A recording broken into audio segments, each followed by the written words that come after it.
The Joe Rogan Experience. If categories dissolve, especially fundamental ones, the culture is dissolving because the culture is a structure of category. Mm-hmm. That's what it is.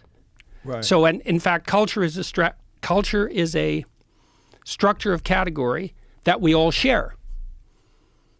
So we see things the same way.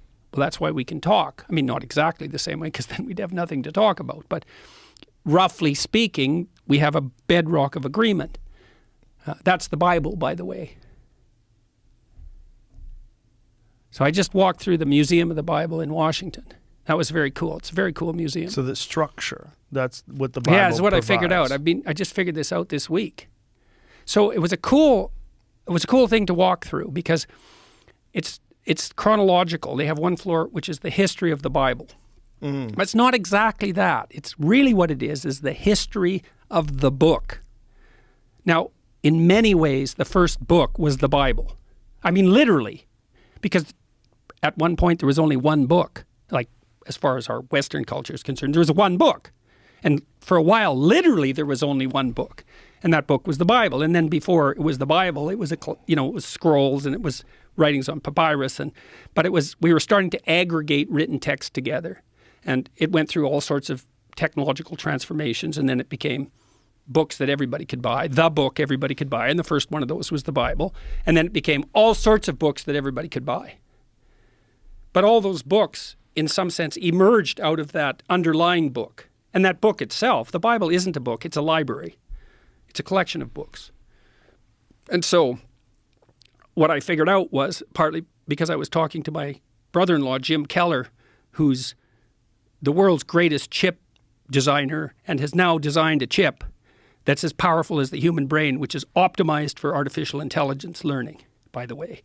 And so I talked to him about that. He said, "You heard of the internet?" I said, "Yeah, Jim, I've heard of the internet." He said, "This is way more revolutionary than that." So in any case, we were talking about meaning in text because we were talking about translation and the problem of understanding text. And Jim said, the meaning of words is coded in the relationship of the words to one another. And the postmodernists make that case, that all meaning is derived from the relationship between words. That's wrong because, well, what about rage? That's not words. And what about moving your hand? That's not words. So it's wrong, but part of it's right because the meaning we derive from the verbal domain is encoded in the relationship between words.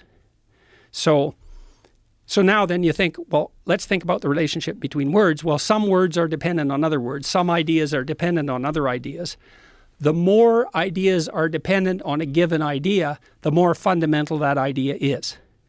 That's a definition of fundamental. So now imagine you have an aggregation of texts in a civilization. You say, which are the fundamental texts?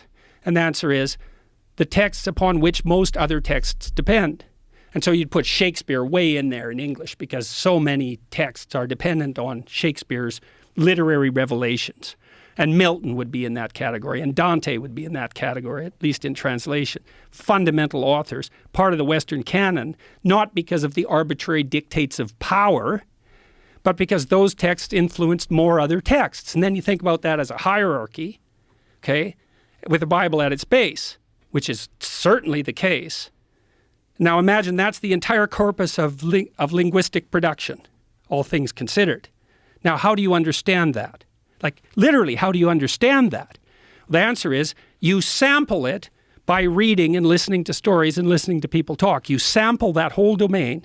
You build a low-resolution representation of that inside you, and then you listen and see through that. And so it isn't that the Bible is true. It's that the Bible is the precondition for the manifestation of truth, which makes it way more true than just true.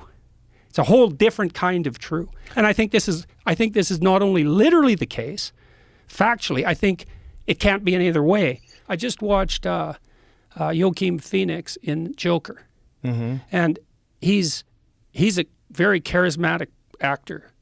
And I was thinking, well, God, because he carried that whole movie on single-handedly. It's a dark, dark movie, and it has to do with resentment. This man who was forced to be nice by his mother, who turns out to be absolutely crazy and abused him like mad when he was a kid. And then he becomes this role model for the dissemination of complete catastrophe into the entire society. It's a story of Cain in part.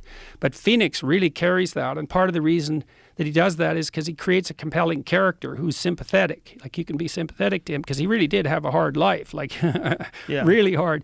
But Phoenix is an extraordinarily charismatic person, partly because he's so he's masculine in his features and carved, but he's so graceful.